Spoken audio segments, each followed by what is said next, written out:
Le thème, il est simple, hein. Il n'est pas très compliqué, il est même trop simple.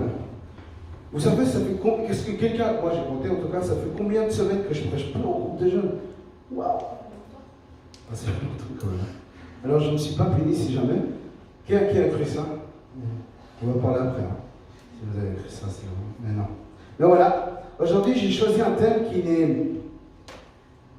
n'est pas très commun parmi les églises ou les groupes de jeunes. J'ai presque jamais entendu un message à propos de Jean chapitre 15 verset 1 à 17. Qui a déjà entendu un message à propos de ces versets-là? Personne? Aujourd'hui, vous pourrez dire, une prochaine fois, moi j'ai entendu un message sur Jean chapitre 15 verset 1 à 17. Vous savez pourquoi on prêche presque jamais sur ce genre de verset? Quelqu'un sait? Non? C'est parce que c'est le discours final de Jésus. C'est le discours de fin de Jésus. C'est le discours où Jésus va annoncer un message fort et douloureux, mais en même temps d'apprentissage. Un message dans lequel, moi j'ai pleuré quand j'ai lu ça, parce qu'au début je n'avais pas compris, hein, quand j'avais 15-16 ans, pourquoi Dieu a dit ces mots-là? Ça veut dire quoi, vigneron? Ça veut dire quoi, la vigne? Je ne savais même pas que ça venait de là, le vin, ni un de mes fruits préférés, c'est le raisin. Si jamais vous pouvez noter, si un jour on fait un petit cadeau pour manger, et j'aime trop le raisin. Quelqu'un sait c'est quoi un vigneron? Allez, petite culture. C'est quoi un vigneron? Oui, si je me regarde fixement, on dirait que tu as la réponse. C'est quelqu'un qui cultive la vigne.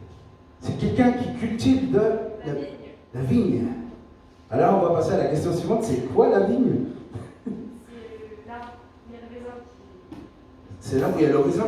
C'est là où il y a le raisin qui pousse. C'est là où il y a le raisin qui pousse. Est-ce que c'est vraiment un arbre? Non. Ok, d'accord. Et maintenant, c'est quoi le cep? C'est dire quoi? Moi, je trouve ça reste.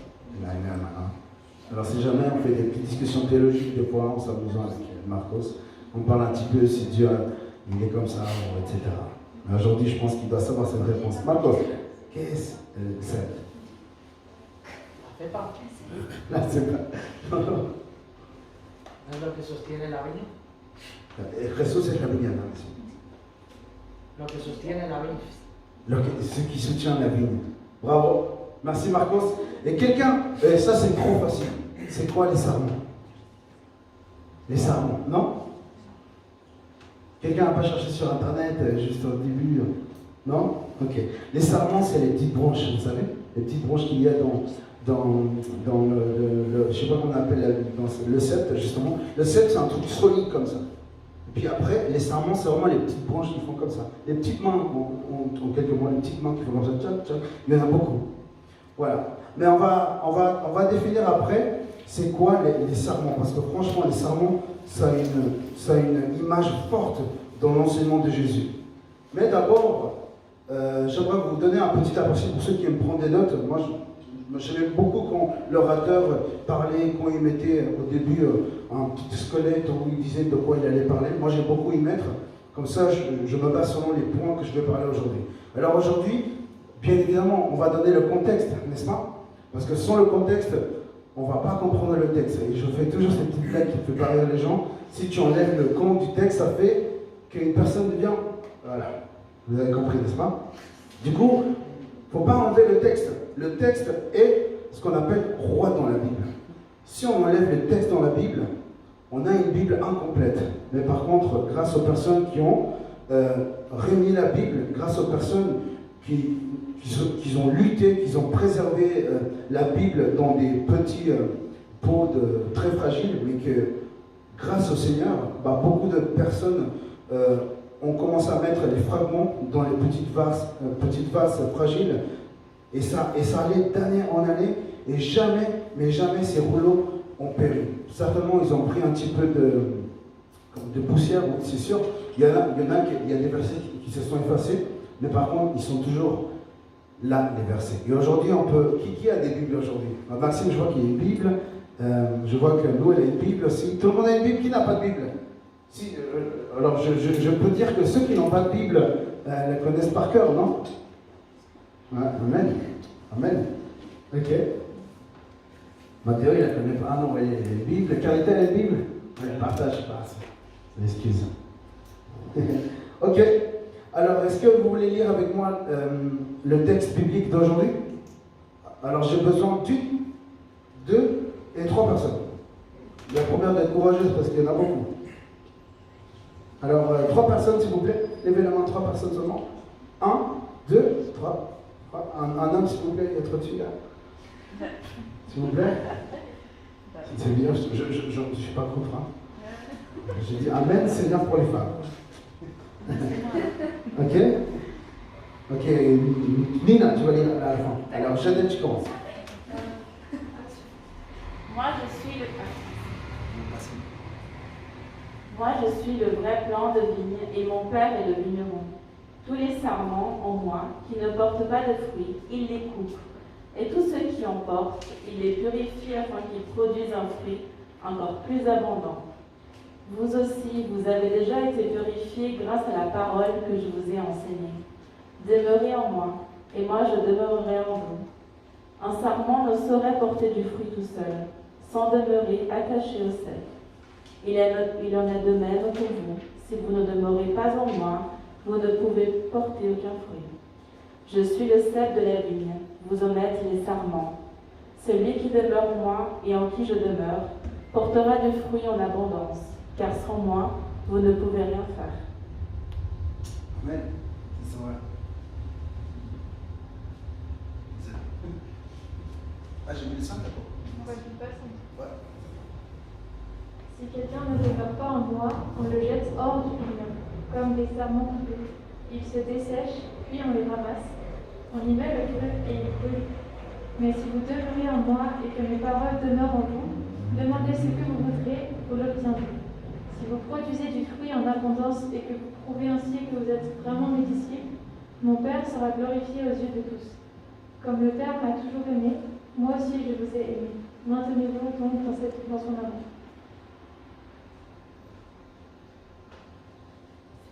Si vous obéissez à mes commandements, vous demeurerez dans mon amour. Tout comme moi-même, j'ai obéi au commandement de mon Père et je demeure dans son amour. Tout cela, je vous le dis pour que la joie qui est la mienne vous remplisse vous aussi et qu'ainsi votre joie soit complète. Voici quel est mon commandement: aimez-vous les uns les autres comme moi-même je vous ai aimé. Il n'y a pas de plus grand amour que de donner sa vie pour ses amis. Vous êtes mes amis si vous faites ce que je vous demande. Vos commandements. Merci à trois personnes qui ont pu lire ces versets. Alors, moi je vais vous poser une question. Moi j'avais 15 ans, j'ai lu ce passage. Est-ce que j'ai compris ou pas? Pas du tout. Je ne comprends rien du tout. C'est quoi un sarment? C'est quoi un cep? En plus, quand tu lis la version espagnole, Reina Valera, c'est des mots tellement compliqués. Et j'étais là, Pasteur Angèle, ça veut dire quoi ça? Je comprends rien moi. Et puis je pense que Pasteur Angèle était tellement marre que je lui pose des questions. Et voilà. J'aimerais raconter une petite histoire comme introduction avant de commencer à dire un petit peu le contexte de ce texte-là qui je pense, qui est magnifique. T'as lu ça, non? Ou non? T'as pas lu ça? On n'a pas lu? Ok, je vais lire là. Je ne vous appelle plus serviteur parce qu'un serviteur n'est pas mis au courant des affaires de son maître. Je vous appelle mes amis parce que je vous ai fait part de tout ce que j'ai appris de mon Père. Ce n'est pas vous qui m'avez choisi. Non, c'est moi qui vous ai choisi et je vous ai donné mission d'aller, de porter du fruit qui soit durable. Alors le Père vous accordera tout ce que vous lui demanderez en mon nom. Voici donc ce que je vous commande. Aimez-vous les uns les autres. Je pense que tout le monde connaît ce verset-là. Aimez-vous les uns les autres. Et je pense que même s'il ne serait pas dans la Bible, tout le monde le connaîtrait ça. Ok, avant de parler du contexte de Jean chapitre 15, verset 1, 17, j'aimerais raconter l'histoire d'une amie. Elle était au collège. Début de collège. C'est quoi? C'est 15 ans au collège, non? Commence 15 ou 14? Le mec, il commence à 13 ans, j'étais choqué. Comment? 15 ans? Voilà. Et puis, elle me raconte cette histoire, elle me dit qu'elle n'était pas encore baptisée. Elle n'était pas encore baptisée, mais elle aimait le Seigneur. Elle sentait qu'elle avait accepté le Seigneur et que le Saint-Esprit était toujours en elle. Qu'il lui disait de ne pas faire et de faire des choses pour Jésus. Alors elle raconta qu'une fois, elle avait décidé de faire un petit plan d'escapade pour aller boire de l'alcool, pour certains un peu tisser, l'argument ça serait correct, mais voilà. Beaucoup de jeunes se sont réunis à ce moment-là, et puis elle alla dans un parc pour boire de l'alcool, avec que des filles, que des filles. Il n'y avait pas de mecs, mais il n'y avait que des filles qui allaient boire de l'alcool. Alors, au bout d'un moment, elles étaient en train de rentrer dans le parc et elles se disent, il y a un truc qui ne va pas. Il y a un truc qui m'empêche d'aller dans ce parc. Et tout d'un coup, elle est partie chez elle. Et puis, toutes ses amies ont commencé à aller dans un parc. Et quand elles allaient ouvrir la bouteille d'alcool, vous savez ce qu'elles se sont dit à ce moment-là? Elles se sont dit, qu'est-ce qui se passe? Je sens qu'il y a quelque chose qui me parle, je sens qu'il y a quelque chose qui est en train de me dire, qui est en train de me faire convaincre de quelque chose. Alors tout d'un coup, elle retourne à la maison de cette fille-là, et puis elle toque à la porte, pam, pam, pam, pam. Et elles disent, hey, tu sais, il y a un espèce de truc qui nous a dit qu'il ne fallait pas boire de l'alcool. Et il nous a dit, et puis il nous a exhorté de ne pas du tout toucher à ça. Et on a vu que ce machin-là allait vers toi. Et de cette journée, de cette nuit de boire de l'alcool, vous savez en quoi s'est convertie cette nuit? En une nuit d'adoration. Ça a passé vraiment de l'alcool à une nuit, parce que l'Esprit Saint, il peut transformer la tristesse en joie. Il peut transformer la trahison en fidélité. Il peut transformer la haine en amour. Ça, c'est la puissance du Saint-Esprit. Elle accepta le Seigneur dans son cœur quelques mois plus tard et elle rentra au collège. Vous savez, au collège, pour ceux qui étaient la première année, c'est comment? C'est un peu perturbant. Parce que tout d'un coup, tu te poses la question, tu te dis, ok, je vais faire connaissance avec mon prof. Il y a des profs qui font des questionnaires et ils te donnent un questionnaire pour mieux te connaître. Et parmi toutes les questions qu'il y avait dans le questionnaire, il y avait une question qui était totalement impossible de répondre pour cet ami-là. Vous savez, c'était laquelle? Qu'est-ce qui te pressionne et qu'est-ce qui te fait douter le plus en toi? Qu'est-ce qui t'empêche de vivre ta vie? Et vous savez, qu'est-ce qu'elle a? Ça m'a touché énormément ce qu'elle a écrit là. Vous savez ce qu'elle a écrit? Elle a dit ma relation avec l'Éternel. Alors le prof, il était un petit peu perturbé, il attendait à la fin et il commença à la prendre de côté et lui dit écoute, je ne comprends pas pourquoi tu as mis ça. Attends, il y a tellement de jeunes qui c'est leur carrière, ils ne savent pas quoi faire. Et toi, tu as mis ta relation avec l'Éternel, pourquoi? Et là, elle commença à répondre, elle a dit en fait, c'est parce que j'ai peur de l'Éternel. J'ai peur de le décevoir, j'ai peur de ne pas être au paradis. Et c'est ça qui me pressionne tous les jours. Franchement, j'aimerais qu'il y ait plus de chrétiens quand même. J'aimerais qu'il y ait plus de chrétiens.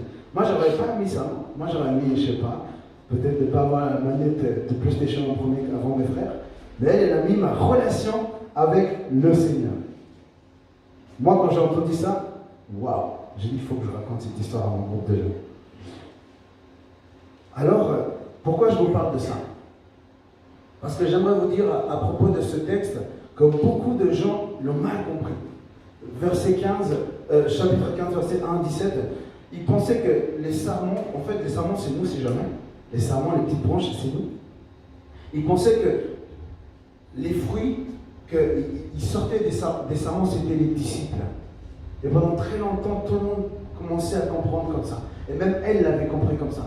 Et c'est pour ça qu'elle disait, si je ne fais pas de disciples, peut-être Dieu va me couper comme le vigneron coupe les sarments pour après les mettre dans ce qu'on appelle, vous savez où on met les sarments? Non? Dans un endroit où on fait du feu. Et ça pue après.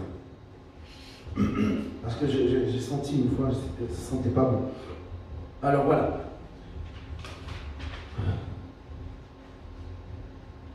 Moi, j'aimerais vous raconter un petit peu le contexte de Jean chapitre 15, verset 1 à 17. Pourquoi est-ce que Jésus leur a dit ça? Rappelez-vous que c'est avant la Pâque, ce moment. Rappelez-vous que c'était vraiment un moment vraiment très épique pour Jésus. C'est un moment pour Jésus où Jésus tremblait. Parce que son père lui avait dit, mon fils, dans quelques moments tu vas mourir. Rappelez-vous que si vous lisez l'évangile de Jean, c'est écrit, à chaque fois, je vais bientôt mourir. Jésus disait, à chaque fois, je vais bientôt mourir. Pendant plusieurs fois dans l'évangile de Jean, il a dit, je vais bientôt mourir. Et on va lire un petit peu le contexte de Jean chapitre 15, verset 1 à 17. On va le lire en Jean chapitre 13, verset 31 à 33. Et quand il fut parti, Jésus dit, maintenant la gloire du Fils de l'homme éclate. Et Dieu va être glorifié en lui. Puisque Dieu va être glorifié en lui, Dieu, à son tour, va glorifier le Fils de l'homme en lui-même, et il le fera bientôt. Mes chers enfants, dit Jésus, je suis encore avec vous, mais plus pour longtemps. Vous me chercherez, et ce que j'ai dit à tous, je vous le dis à vous aussi maintenant. Vous ne pouvez pas y aller là où je vais. C'est fou quand même, hein? Imaginez-vous, moi je me dis, les gars, j'ai trouvé le prochain leader du groupe de jeunes de Ejército de Luz. Et puis vous allez me dire, mais c'est qui, Jim, c'est qui? Et puis moi je vais dire, non, c'est pas encore non. Parce que j'attends que cette personne, elle passe par le moment de feu. Que quand on l'insulte, elle reste là. Que quand elle passe par des moments faibles, elle soit là. Que quand elle se fasse humilier par nous, ou par Janelle, ou par moi, elle soit là. Ces moments-là, c'est des exemples. Hein. Ne me critiquez pas. Mais voilà. C'est ça un leader. Un leader, c'est quelqu'un qui supporte tout. Et Jim va me dire, Jim, alors c'est qui? C'est comme Joseph, je lui ai dit, j'ai invité une nouvelle personne pour la soirée du 22. Et Joseph était là dans sa maison, il m'a dit, c'est qui, Jim, vas-y. Moi, je dis, non, Joseph, je ne veux pas faire des exceptions. Moi, je suis comme Jésus, hein. Pas de favoris ici. Ok? Alors voilà. Et vous savez, bien évidemment, qui a parlé après ça? Cet apôtre qui est toujours le premier à réagir. C'est celui qui a coupé une oreille. C'est celui-là qui a trahi Jésus 3 fois. Pierre, exactement. Pierre, Simon Pierre. Regardez ce qu'il dit, ce petit voyou. Simon Pierre lui demanda. Il lui demande comme ça. Seigneur, mais où vas-tu? Et il lui dit, Jésus lui répondit, tu ne peux me suivre maintenant, là où je vais. Mais plus tard, tu me suivras.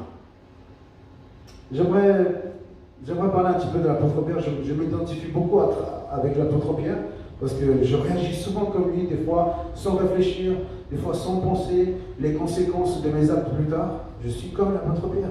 Il y en a qui se focalise plus sur l'apôtre Paul. Moi, je ne suis pas trop l'apôtre Paul. Je suis plutôt comme l'apôtre Pierre qui fait beaucoup d'erreurs, mais que je suis toujours là. L'apôtre Paul aussi.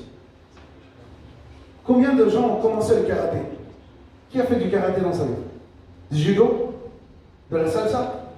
De la trottinette? Vous avez arrêté? Ça, c'est dommage. Du vélo? Tout le monde, là. Du vélo. Cool. Qui a commencé des cours à un sport où il a dit Maman, paye-moi ce cours, je vais le finir, je t'assure. Qui a déjà? Tout le monde, je pense. Hein. L'apôtre Pierre, c'était comme ça. L'apôtre Pierre, c'était toujours celui-là qui était derrière là, Jésus. Allez, Jésus, laisse-moi faire ça. Laisse-moi te laver les pieds. Et Jésus dit non, il ne faut pas que tu laves les pieds. Parce que celui qui lave les pieds va être béni. Alors, Seigneur, lave-moi tout le corps. Non, c'est pas comme ça. Il était toujours pressé, l'apôtre Pierre. Il ne savait pas attendre. Et malheureusement, on est tous comme ça, n'est-ce pas? Il y en a qui font les choix trop vite. Et il y en a qui veulent aller même trop vite. Il faut aller doucement. Il ne faut pas aller super vite. Ça ne sert à rien. Il faut aller au temps du Seigneur. Pas au temps de Joseph, de Jim, de Lou, de Jodel, ou aucune des personnes ici présentes. D'accord?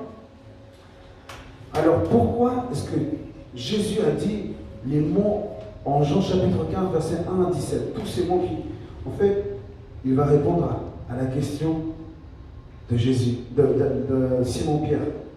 Seigneur, où vas-tu? Voilà la question que Jésus va répondre. Ce n'était pas encore le moment. Maintenant, c'est le moment. D'accord? Et on va passer au 10e point qu'il est dit en Jean chapitre 15, verset 1 à 8. Et là, on va mettre les choses claires. On va mettre les choses super claires. C'est-à-dire que on va expliquer quels sont les personnages dans l'histoire de Vigneron. Alors, sans regarder, franchement, ne regardez pas, s'il vous plaît. Selon vous, c'est qui le vigneron? C'est celui qui s'occupe de sa vie, il pourra. Oui, mais dans l'image, qui représente le vigneron?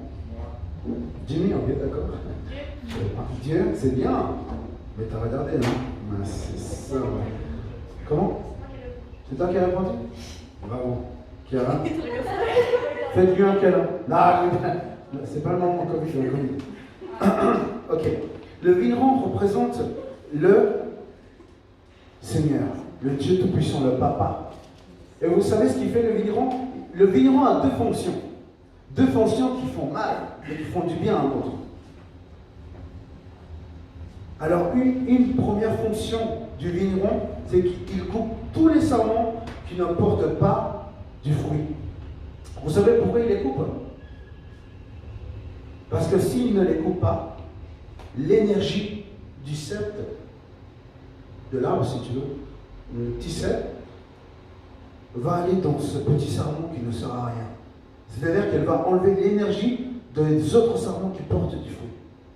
Et si on coupe le sarment qui ne sert à rien, l'énergie, justement, la sève de l'arbre, va aller plutôt vers le sarment qui porte du fruit pour qu'elle porte encore plus de fruits. Vous avez compris? Non? Qui n'a pas compris? Ça, tout le monde a compris? Si vous n'avez pas compris, je répète. Hein. Je sais que je ne suis pas très fort pour faire comprendre. Il n'avait pas compris? Tu as compris? Oui. Ok. Ok, ça c'est la première fonction du vigneron. C'est qu'il coupe les sarments qui ne servent à rien. Pourquoi? Parce qu'il prend de l'énergie du sel. Mais il la prend, mais pour rien. Et maintenant, la deuxième fonction du vigneron, celle que j'aime beaucoup, il purifie les sarments qui portent du fruit. Vous savez, les sarments, quand ils commencent à grandir, il y a des petites choses qui viennent vers elles. Et si elles restent là, bah, tout d'un coup, le sarment commence à pourrir. Et justement, une des fonctions du vigneron, c'est vraiment de venir enlever toutes les choses qui ne servent à rien du sarment qui sert justement, et de l'enlever pour que des très beaux raisins puissent naître de ce sarment-là. D'accord? La deuxième fonction, c'est vraiment de purifier, c'est-à-dire de nettoyer. Qui se purifie tous les matins ici? C'est-à-dire qui se douche les gens? Qui se douche tous les matins? C'est vrai? Ok, 1, 2, 3, 4, 5, on n'est que 5. On est des cochons, allez vous laver. Ok, il faut se laver. Vous savez, moi j'aime bien me doucher le matin, vous savez pourquoi? Parce que après j'ai pas froid toute la journée. Je suis en t-shirt, j'ai pas froid. Là je suis en t-shirt d'ailleurs. Joseph, il est en pull. Je peux réfléchir en fait, je sais que c'est pas douché le matin. Voilà. Mais il dort propre. Voilà, c'est la folie préparée. Ok, vous avez compris la deuxième fonction du vigneron. Ok. Maintenant, que représente la vigne dans le monde spirituel? Ne regardez pas, ne regardez pas. Que représente la vigne? La relation avec Dieu. Non, toi t'arrives, c'est quelqu'un pose ça. Non, je pas dit dans ce sens-là, moi. Non. La vigne. Oui. C'est nous. On peut voir peut-être. Non, mais les sarments. Oui. Ah, bravo. Alors, toi, c'est pas mal. C'est pas mal. les comptes. Trop de voilà. Comment? Non. Jésus, qu'est-ce qu'il dit au début? Je suis le véritable vigne, il dit. Le premier verset, hein, personne n'a retenu ça. Lisez le premier verset de chapitre 15. Qu'est-ce qu'il dit? Qui peut le lire, s'il vous plaît? Vas-y. C'est moi qui suis le vrai cep. Ah, 5, pardon, 5. 5, je pense que c'est 5. Je suis le cep, vous êtes les sarments. Celui qui demeure en moi et en qui je demeure porte beaucoup de fruits. Personnellement, vous ne pouvez pas. Ok. C'était pas ça. C'était pas ça, je ne m'attendais pas à ça. Je suis le cep. Je suis le cep de la vigne. Ok. Ah non. C'est le 1. Ah, mais oui, c'est le premier verset. C'est le 1. Oui, c'est le 1, non? Oui, Et c'est par le le 1. cep. C'est écrit quoi dans le vôtre? Le cep. Le cep. Alors, la vraie tradition, c'est la vigne, c'est genre. D'accord? Pas ça. Voilà. C'est la préparation. Voilà, c'est pour ça. Ça, c'est le problème de traduction, justement. Il y a quelqu'un dans le groupe des jeunes qui a posé cette question, quelle est la meilleure traduction? Ben, on va répondre bientôt. D'accord? Ça ne veut pas dire qu'il faut jeter votre Bible. Hein. Non, non, il ne faut pas faire ça. Hein. Attention, on essaie que... Ok. La vigne, c'est Jésus. La vigne, c'est en fait, spirituellement parlant, c'est le fondement de notre foi. On ne peut pas planter où la terre, elle n'est pas bonne, n'est-ce pas? Est-ce que vous avez déjà essayé de planter quelque chose dans le sable? Moi, j'ai essayé. J'étais malade. On peut en dire stupide, mais j'avais 5 ans, il y avait un peu de sable, et j'ai mis des petites pépites de quelque chose, j'ai mis, et tout d'un coup, je mettais de l'eau. Rien du tout. Plus tard, le prof, à 7 ans, m'explique, les gars, alors voilà comment on fait. On fait un arbre, on fait une plante. Ah, d'accord. Merci beaucoup. Comme quoi, ça sert à quelque chose d'aller à l'école. On apprend des choses. Ok? La vigne représente donc notre foi qui est fondée en Jésus-Christ. Alors, relisez pas, s'il vous plaît. Le sel, qu'est-ce que représente le sel? Pas mal. Spirituellement parlant, ça représente Jésus qui veut avoir une relation intime. Vous savez pourquoi? Parce que le serment, il est connecté où? Le serment. Au sel, exactement. Le serment est connecté au sel. Je vais donner, je ne sais pas s'il y a une petite image après. Oh, top. Voilà. Vous allez le comprendre. Ok? Le sel, c'est vraiment Jésus qui veut avoir une relation intime avec toi. Une relation super intime. Qui a déjà embrassé quelqu'un? Allez, dites la vérité pour le petit voyou. Qui a déjà embrassé? Tout le monde? Le petit voyou derrière là. Je pense que tout le monde a embrassé. Moi, personnellement, je ne parle pas aux personnes de ça. Parce que c'est tellement intime. Je n'arrive pas à parler à une autre personne de ça. Avec Jésus, c'est la même chose. Quand je vis des choses avec lui, des fois, je parle quand il faut parler. Mais pas toujours. Je garde des fois ça pour le moment opportun. Pour le moment vraiment adéquat avec la personne. Parce que je ne peux pas toujours parler avec n'importe qui de Jésus. Parce que les personnes se foncent, en fait. Mais l'apôtre Paul, il dit prêcher autant, mais aussi en dehors du temps. Du coup, j'essaie vraiment de voir à qui prêcher la parole des fois. Et des fois, je n'arrive pas parce que les gens sont très difficiles. Enfin, vous me comprenez. Si vous avez déjà essayé de parler de Jésus, ce n'est pas facile. Mais ce n'est pas impossible non plus. Alors, du coup, c'est quoi les serments? C'est vous. C'est vous les serments. Exactement. Les serments, c'est vous. Un serment qui ne porte pas de fruits, qu'est-ce qu'on en fait? On coupe. Voilà, d'abord, on le brûle. Enfin, qui le coupe? Voilà. Exactement. Et pourquoi on le coupe? Parce qu'il prend trop d'énergie. Ça sert à rien. Avec un serment, on ne peut pas construire un arbre. Non? On ne peut pas construire une maison. On ne peut même pas construire une petite cabane. Enfin, j'ai essayé, mais ça n'a pas duré des mois. Hein. Tu te rappelles? Le cancer, j'ai tout détruit. Ça n'a pas on a mis même des cartons dessus. On a fait une petite cabane, on mangeait nos pommes là-bas. C'était marrant. Non, mais c'est vrai, c'était marrant. Mais voilà, ça n'a pas beaucoup tenu, juste 3 mois, je pense, pas plus. Hein. 3 mois, je pense. Okay. Mais voilà, les sermons, c'est nous. Et j'aimerais vous illustrer une petite image, vous allez mieux comprendre de quoi j'aimerais vous dire. Donc, est-ce que je vous laisse observer quelques secondes?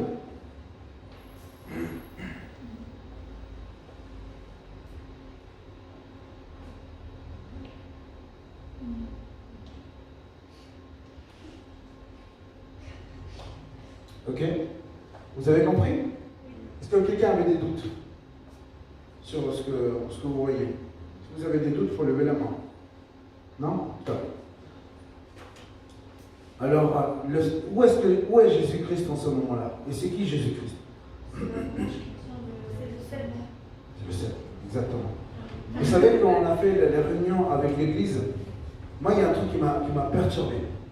Qui m'a perturbé que Pasteur Angèle, qu'Antonio et tous les personnes âgées ont dit. Ils ont dit, nous on est l'arbre, on est solide, ils ont dit comme ça. Moi dans ma tête, j'étais là, c'est pas Jésus, l'arbre, c'est pas en lui qu'on est planté. Et après ils ont commencé à dire, ouais Bastien, tu vois, c'est une petite branche toute faible, nous aussi, ou Joseph, ou je ne sais pas si tu étais là. Non, non, voilà, c'est pas grave. Mais c'était une autre personne. Moi, dans ma tête, je me disais, ah mince, ils n'ont pas lu Jean chapitre 15, ils ont oublié. Non, nous, on n'est pas le truc solide. Quelqu'un a déjà manqué un dimanche? Oui, parce que vous êtes faible, on est faible. Moi, j'ai manqué beaucoup de dimanches.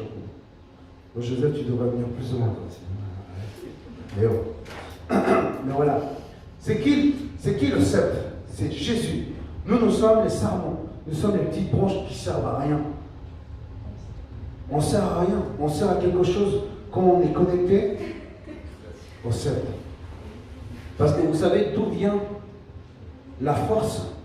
Ça vient du sceptre de Jésus-Christ. Voilà. Merci pour l'explication. Point numéro 3. Jean chapitre 15, verset 9 à 16. Qui a vu Spider-Man 2? Qui a vu 1, 2? Mais lequel? Le dernier. Oui, il y a les trois. J'ai un peu désolé, je peux pas dire. Ah, le 3? Ouais, le dernier. Pas spoil, c'est vrai. Je veux rien savoir, s'il vous plaît. J'ai vu. Tu l'as vu? Il est cool, hein? T'as vu qu'on a les trucs. Ouais. Allez, c'est bon. Ok. Forcément, toute personne qui a vu le premier film de Spider-Man connaît cette petite phrase. Hein. Un grand pouvoir implique de grandes responsabilités. Eh, c'est connu, hein? C'est la phrase de Superman, il l'a volé. Ouais, tu luttes un peu, ouais. Peut-être un peu. J'ai mis un seul. Alors moi, j'ai trouvé quelque chose dans ces versets-là, de 9 à 16, le pouvoir, mais en même temps, j'ai aussi trouvé les responsabilités. Vous pouvez les trouver dans le verset de 9 à 16. Un pouvoir implique un titre aussi. Le titre le pouvoir de l'homme araignée, c'était quoi? De voler, de courir vite, de courir temps, mais il n'a pas trop mal, de marcher vite, etc. Il pouvait même grimper dans les murs. Mais en même temps, il a reçu un titre. Rappelez-vous, c'était quoi son titre? Spider-Man. Spider-Man. Ok? Quel est le premier pouvoir que Dieu nous donne? Le premier titre? Parler. Ah, l'amour. L'amour. Et quelle est la responsabilité que Dieu nous demande dans le verset 9? Se maintenir dans l'amour. Deuxième titre, la joie. Quelle est la responsabilité pour avoir ce pouvoir? Se réjouir. Moi, je ne comprends pas les gens qui disent qu'ils sont joyeux, qui ont la joie, qui sont comme ça. Une fois, j'ai entendu un gars qui a prêché la joie. Réjouissez-vous, les gars. J'ai rigolé. Seigneur, s'il te plaît, donne-lui véritablement la joie. Quand même, hein. C'était assez rigolo sa prêche. Il n'exprimait pas vraiment en dehors, mais je pense que dedans c'était peut-être. Troisième chose qui était super importante, en tout cas dans l'Antiquité, un peuple qui n'avait pas de loi, c'était un peuple qui était stupide. C'était comme ça qu'ils disaient les anciens. Et voici que le peuple hébreu commença à recevoir quelque chose de beau, un nouveau commandement. Ce commandement, vous le connaissez, non? Les uns les autres. Et quelle est la responsabilité de ce grand commandement? C'est de l'obéir au point de donner sa vie. Ça, c'est une grande responsabilité. Joseph, tu pourrais mourir pour Joseph? Ouais, il a hésité. Ok. Voilà. Ok. Lou, est-ce que tu pourrais mourir pour Bastien? Il nous regarde. Coucou Bastien. Bah, je pense que oui. Mais après, c'était pas les circonstances, mais je pense que oui. Bon, Bastien, là, tu la fouettes un peu là. Hein. Ouais. Elle a dit ça dépend des circonstances. Moi, je vais répondre la même chose. Et si je réponds ça, ma future femme, elle me tue, je pense. Regarde, fais gaffe. Ok. Attention. Ok. Continue, arrête. Tu m'affiches. Ok. Quatrième titre est pouvoir. Vous savez que c'est important ce titre. Parce qu'avant, les gens, c'était des esclaves. Esclave en latin, ça avait un grand sens. Quand tu étais esclave pour un Romain, tu n'étais pas simplement un serviteur de la personne. Tu portais son nom, et tu portais ses coutumes, et tu portais aussi que tout ce qu'elle faisait. Et quand tu es esclave du péché, c'est la même chose. Tu portes le nom du péché, tu portes la même coutume que le péché. Et c'est quoi le péché? C'est la coutume qu'a le péché, c'est de s'écarter de Dieu. Et c'est pour ça qu'aujourd'hui, Dieu dit, vous n'êtes plus mes esclaves, vous n'êtes plus mes serviteurs. Vous êtes, je vous appelle aujourd'hui, mes amis. Moi, j'aimais beaucoup quand j'étais petit, il y avait un enfant, il est venu vers moi, je trouvais ça ridicule, mais après, j'ai grandi et j'ai mûri. Et il m'a dit, tu veux être mon ami? Moi, j'ai rigolé. Mais on est déjà amis, j'ai dit. Il m'a dit ça, mais après, j'ai grandi. En fait, c'est trop chou ce qu'il m'a dit. C'est trop chou. J'ai beaucoup aimé ce genre de personne. Et Jésus, aujourd'hui, si tu n'es pas ami de Jésus, tu peux lui demander. Parce qu'être ami de Jésus, ça implique beaucoup de pouvoir, mais en même temps beaucoup de responsabilité. Vous savez, quelle est vraiment cette grande responsabilité pour le quatrième point? Ouais. Faire ce que Jésus dit de faire.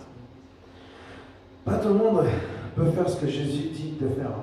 Moi, j'ai fait des choix dans lesquels Jésus me parlait littéralement dans sa Bible. Pas Jim, il parlait, il disait, fais pas ça. Attention avec ça. Attention avec ce genre de femme, etc. Et j'essaie d'accomplir tout ce que Jésus m'a ordonné. Vous savez pourquoi? Parce que j'ai peur de perdre son amitié. J'ai vraiment très peur de perdre son amitié. Il m'a toujours démontré qu'il était là pour moi. Et ça, c'est quelque chose que j'admire beaucoup chez Jésus. Cinquième point, vous avez été choisis pour être des serments. Il ne suffit pas en fait d'être des serments. En fait, il faut prouver. C'est écrit dans la Bible. Vous allez lire dans les versets. Vous prouvez que vous êtes des bons serments et plus que vous portez du fruit. Il y a une mauvaise interprétation, j'aimerais vous dire à propos de ce verset-là, et je pense que c'est mieux que vous notiez cela dans votre tête ou dans un stylo, je ne sais pas. C'est que les gens pensent qu'en fait, on parle du salut. On pense que Jésus a sauvé une personne, par exemple, Jim, il m'a sauvé, mais ensuite il peut m'enlever le salut. Alors c'est pas ce qu'on enseigne dans cette église, si jamais. Dans notre église, on enseigne quoi?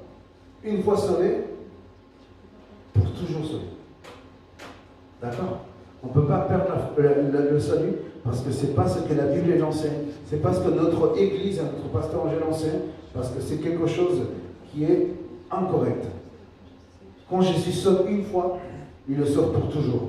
Sinon, on serait en train de faire comme une fille fait avec son bouquet de fleurs. Il m'aime pas. Mais avec d'autres mots, je suis sauvé, je ne suis pas sauvé. Je suis sauvé, je ne suis pas sauvé. Imagine, tu vas dans je ne suis pas sauvé. Oh. Vous savez, il y a une doctrine qui s'appelle la persévérance des saints. Moi, je l'ai lu, j'étais là. Purée, je suis sauvé, j'étais là. J'ai dit, Seigneur, merci. Je suis sauvé. Elle s'appelle l'assurance du salut. Et c'est une doctrine qui m'a beaucoup aidé à me réjouir. Vous savez, les personnes tristes dans notre église, c'est des personnes qui ne sont pas sûres d'être sauvées. Bon, vous voyez, ouais, moi je suis sûr d'être sauvé parce que j'ai compris la parole, ce qu'elle me dit, ce que Jésus me parle à travers la parole. Laissez-vous vous emporter pour ce que Jésus peut vous apporter dans la parole. D'accord? Et méditez la parole tous les jours, c'est bien de la méditer. Vous avez été choisis pour être des serments. Et c'est quoi la responsabilité d'un sermon? Porter du fruit. C'est fort quand même. Comment? Pardon? En abondance. Il ne suffit pas de porter du fruit, mais il faut vraiment le porter en abondance. Je ne l'invente pas si jamais. Moi, je n'aime pas inventer des choses, j'aime dire ce que la Bible dit. Et on va passer au point suivant, qui dit Jean chapitre 15, verset 17, l'amour du Père envers le monde. Pourquoi j'ai mis ce verset? Vous allez voir, rien à voir avec le verset. Parce que vous allez me dire rien à voir avec le verset parce que peut-être que vous n'avez pas compris le contexte, mais ceux qui ont compris le contexte vont me dire ah ouais, ça a un sens. Qui peut lire s'il vous plaît Jean chapitre 15, verset 17. Qui a si tu veux. Ce que je vous commande, c'est de vous aimer les uns les autres. Amen. Ce que je vous commande, c'est de vous aimer les uns les autres. Alors cette petite parole peut nous mener à confusion. Imagine-toi, il y a une fille à côté de toi, et Jim, il a dit de nous aimer. Ouais, attention avec ces petits voyous. C'est pour ça que je ne suis jamais à côté d'une fille. C'est vrai. Mais j'ai peur. Vous savez, l'allergie. Alors, moi, j'ai une crise psychologique. L'allergie, il y a un pasteur, il avait dit peut-être l'amour de ta vie est derrière toi. Il a dit ça. Vous savez où je me trouvais, moi? Moi, j'étais derrière un mur. Eh ben, merci, pasteur. Je vais être célibataire à vie. Soit je me marie avec le mur, mais rien à voir. Ça n'a pas de sens. Mais voilà. En tout cas, faites attention à toujours ce qu'on vous dit partout où vous allez. Analysez à chaque fois. Même ce que moi je dis, analysez. Vous me dites, Jim, ça c'est faux. Tu es dans l'erreur. Après, si tu viens me dire ça, il faut vraiment me prouver. D'accord? Alors pourquoi est-ce que Jean chapitre 15, verset 17 dit cela? L'amour du Père envers le monde. Vous savez qui a donné ce commandement à Jésus? De vous aimer les uns les autres? C'est le Père. Vous savez qui a donné la vie à Jésus? C'est le Père. Vous savez qui a donné tous les enseignements à Jésus? C'est le Père. Tout ce que Jésus a reçu, c'est de la part de son Père. Et quand Jésus il dit, moi et le Père, nous sommes un, et en fait, il fait toujours référence que quand je t'aime, le Père t'aime aussi. Quand j'ai pris le choix de faire quelque chose, le Père l'a choisi aussi. Vous savez, j'ai passé par une crise il y a quelques jours en arrière. Il y a un jeune qui est parti dans notre groupe de jeunes. Ça, j'aime pas vous dire aussi. Ça m'a fait mal. Mais je l'aime et puis je l'ai béni, je l'ai dit. Que le Seigneur t'accompagne, je l'ai dit. Que le Seigneur t'accompagne là où tu es. Mais ça m'a fait mal quand même. Parce que voir des gens. Et maintenant, je comprends mon pasteur Angèle quand les gens partaient. Pasteur Angèle, il était fâché, mais en même temps, il était triste. C'était comme il a fâché triste. Je voyais mon pasteur et il dit, moi je disais, c'est trop faible. Maintenant je comprends. Là je me sens mal. Je sens sa douleur. Je suis fâché et je suis triste en même temps. Mais j'ai compris que Jésus, il fait ce qu'il veut avec les personnes. Là il m'a dit une des paroles qui m'a fortifié en vrai, quand on était là-bas, on a parlé. Je ne vais pas vous le dire, mais il m'a dit quelque chose qui m'a confirmé quelque chose que je pensais depuis très longtemps. C'est une bonne chose, c'est pas une mauvaise. Voilà. Le contexte et ce que Jésus veut dire à travers le 17, c'est que tout ce que le Père a reçu, tout ce que Jésus a reçu, c'est de la part de son Père. Relis encore une fois le verset, s'il te plaît. Ce que je vous commande, c'est de vous aimer les uns les autres. Ce que je vous commande, c'est pas simplement Jésus. Hein. C'est qui encore? C'est le Père. D'accord? Est-ce que quelqu'un a peur ici de sa relation avec Dieu? Est-ce que vous avez peur de faillir à votre relation avec Dieu? Est-ce que vous avez peur de peut-être adultérer spirituellement? Adultérer spirituellement, ça veut dire le décevoir, de prendre un autre ton au lieu du ton du Seigneur. Ça veut dire ça, adultérer. Au lieu de... Oui? J'ai dit oui. Ok. Et puis en fait, c'est ça le véritable amour de Dieu. Le véritable amour de Dieu, c'est qu'il s'est fait homme. Jean chapitre 1, qui peut le lire? Il a dit, au commencement, ouais, je ne le connais pas par cœur ce verset. Jean chapitre 1, verset 1. Vas-y, tu peux lire, je te dis stop. Au commencement, la parole existait déjà. La parole était avec Dieu et la parole était Dieu. Elle était au commencement avec Dieu. Tout a été fait par elle et rien de ce qui a été fait n'a été fait sans elle. En elle, il y avait la vie et cette vie était la lumière des êtres humains. La lumière brille dans les ténèbres et les ténèbres ne l'ont pas accueillie. Il y eut un homme envoyé par Dieu, son nom était Jean. Il vend comme démon pour rendre témoignage à la lumière afin que tous croient par lui. Il n'était pas la lumière, mais il vend pour rendre témoignage à la lumière. C'est bon. Dieu, il n'a pas simplement donné Jésus, hein. Il a donné beaucoup de choses de plus. L'amour, la joie, la bénédiction, il a donné le salut, il a donné le bien-être, il a donné la maîtrise de soi, l'amour, et encore plein de choses. Et j'aimerais finir par ma conclusion aujourd'hui dans un des versets les plus connus, pour moi en tout cas. Voilà. Alors je ne me souviens plus quel verset c'était, mais c'est à 12, verset 12, chapitre 44 qui dit « Jésus déclara à haute voix, si quelqu'un met sa confiance en moi, ce n'est pas en moi seulement qu'il croit, mais encore en celui qui m'a envoyé. Qui me voit aussi celui qui m'a envoyé. C'est pour être la lumière que je suis venu dans le monde, afin que tout homme qui croit en moi ne demeure pas dans les ténèbres. Et si quelqu'un entend ce que je dis, mais ne le met pas en pratique, ce n'est pas moi qui le jugera, car je ne suis pas venu pour juger le monde, mais pour le sauver. Et celui donc qui me méprise et qui ne tient pas compte de mes paroles a déjà son juge. C'est cette parole même que j'ai prononcée, elle le jugera au dernier jour. Car je n'ai pas parlé de ma propre initiative. Le Père qui m'a envoyé m'a ordonné lui-même ce que je dois dire et enseigner. Wow. Or, je le sais bien, et regardez ça. L'enseignement que m'a confié le Père, c'est la vie éternelle. Et mon enseignement consiste à dire fidèlement ce que m'a dit le Père. Tout ce que Jésus a dit, c'est de la part du Père. Jésus, c'était le porte-parole de Dieu. Qu'est-ce qu'on doit enseigner, nous? La vie éternelle. Demandez à n'importe qui de... Moi, j'ai demandé un jour à mon directeur, vous croyez en Dieu? Vous croyez en paradis, en enfer? Il m'a dit, bon. Moi, je suis sceptique, hein, vous savez. Ah ben, je le sais. C'est pour ça que je vous parle, monsieur. Il m'a pris un petit peu de côté. Il m'a dit, bon, jeune homme, tu veux me dire quoi? Moi, je veux vous dire que Jésus sauve, quoi. Jésus peut vous sauver, monsieur. Je ne sais pas ce qu'il en est aujourd'hui de lui. Il n'est plus directeur, mais je sais qu'il est parti. Mais moi, je lui ai dit la vérité. Je lui ai dit ce que le Père m'a dit de lui enseigner. Je lui ai dit que la vie éternelle était offerte à tous. Tous les serments ici que vous êtes, vous pouvez porter du fruit. Vous pouvez prouver à tout le monde que vous portez du fruit. Et j'aimerais vous dire la bonne interprétation aujourd'hui, ce soir. C'est quoi les fruits? Alors, quelqu'un peut m'aider? Enfin, quelqu'un veut m'aider à dire c'est quoi? L'évangile. Presque.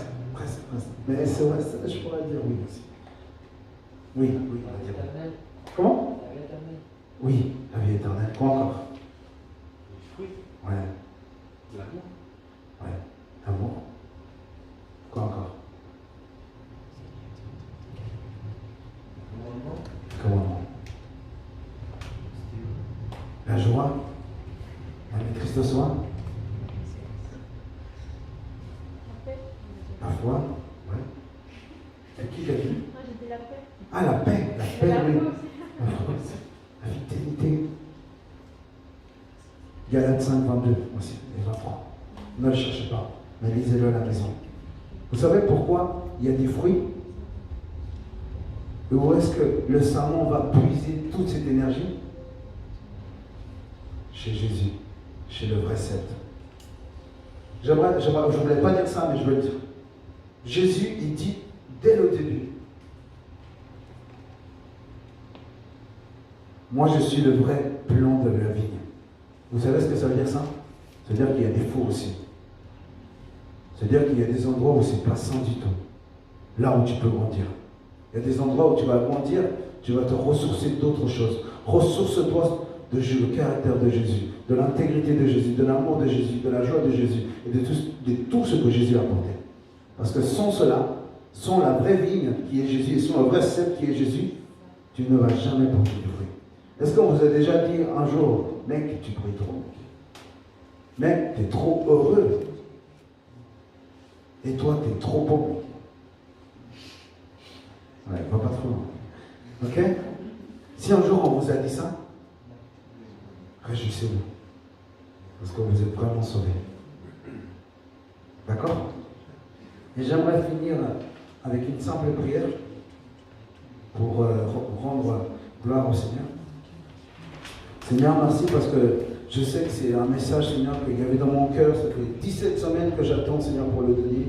Merci de m'avoir coaché, Seigneur, qui était mon coach, pour dire ces vérités, pour dire ces encouragements et en même temps cette exhortation. Merci pour les jeunes qui sont là, Seigneur. Bénis-les tous, Seigneur, chacun, Seigneur. Donne-les de la force.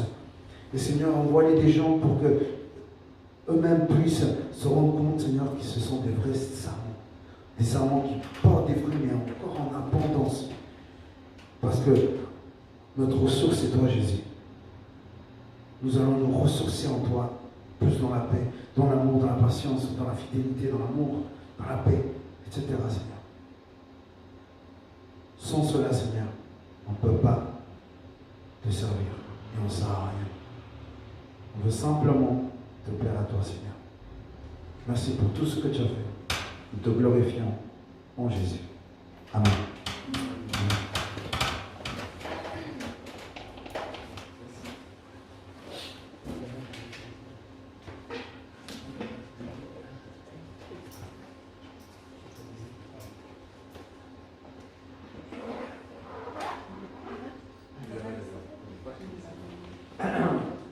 Alors, waouh, c'est super, hein? C'est super le thème. Maintenant, on peut dire qu'on est fiers d'être des sarments. Non? Qui est fier d'être un sarment? Moi. Et pas des sardines. Voilà. Ouais. C'est des sarments. Hein. Ben, moi, je suis content parce que je ne savais pas que c'était un celte et que c'était un sarment. Et là, je suis très content de le savoir, de voir la différence également. Et je trouve que c'était un très joli thème parce que ça me fait rappeler une petite histoire que moi j'ai eue également. Avant, j'avais un jardin. Et je me suis dit, bon, mais ça va être super, je vais l'exploiter ce jardin. Je vais planter des tomates, des salades. Et je me suis dit, bon, allons-y doucement. Je vais essayer avec une tomate cerise. Je vais à Migros, j'achète une tomate cerise. J'ai une assez grande pour pouvoir la gérer déjà, pas trop petite pour qu'elle meure.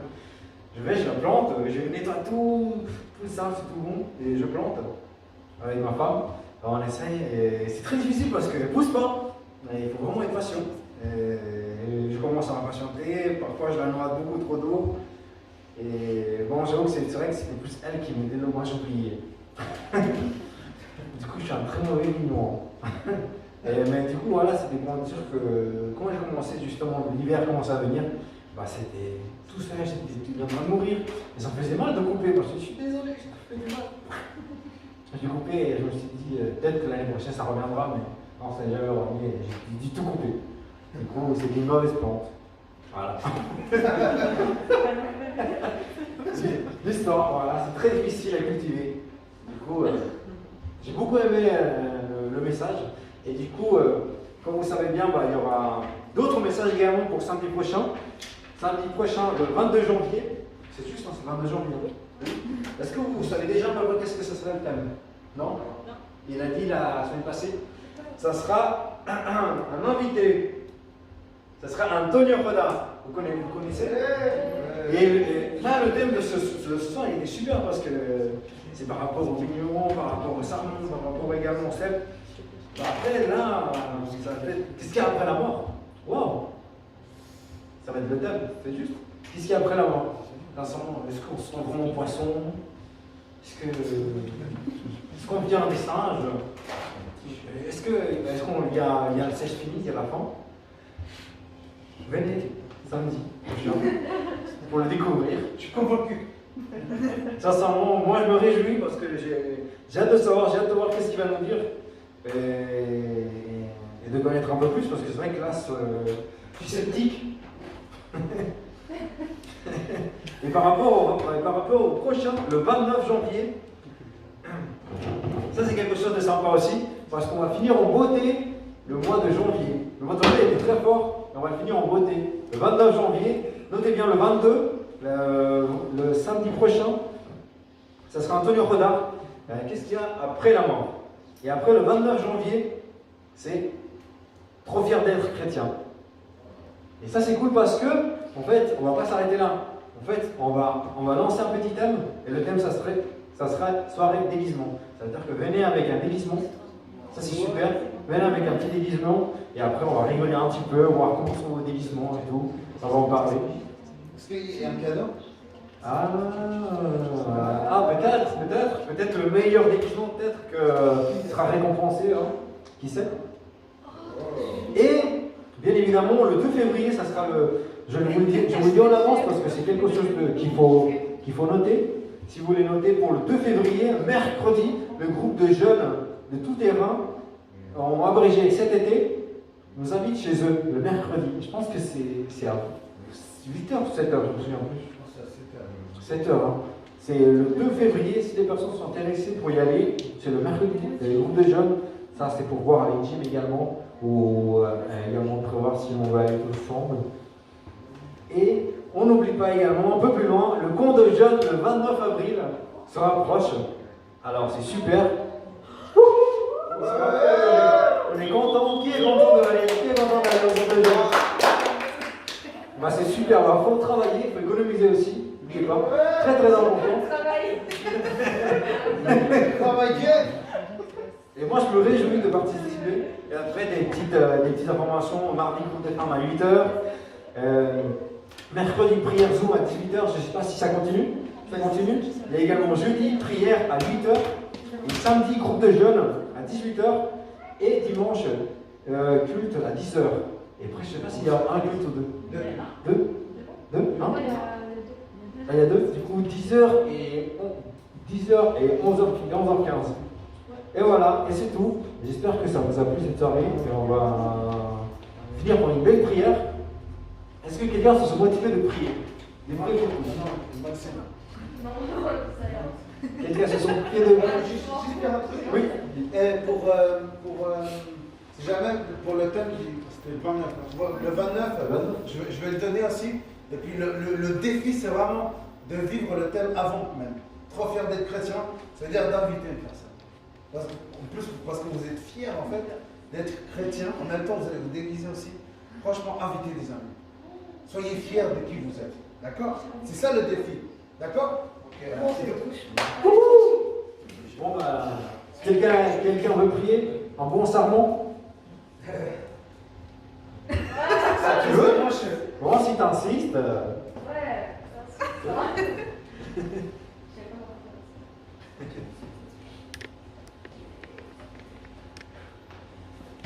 Seigneur, je te remercie pour cette soirée, je te remercie d'avoir pu nous faire passer une soirée dans la joie, dans la bonne humeur avec ces personnes.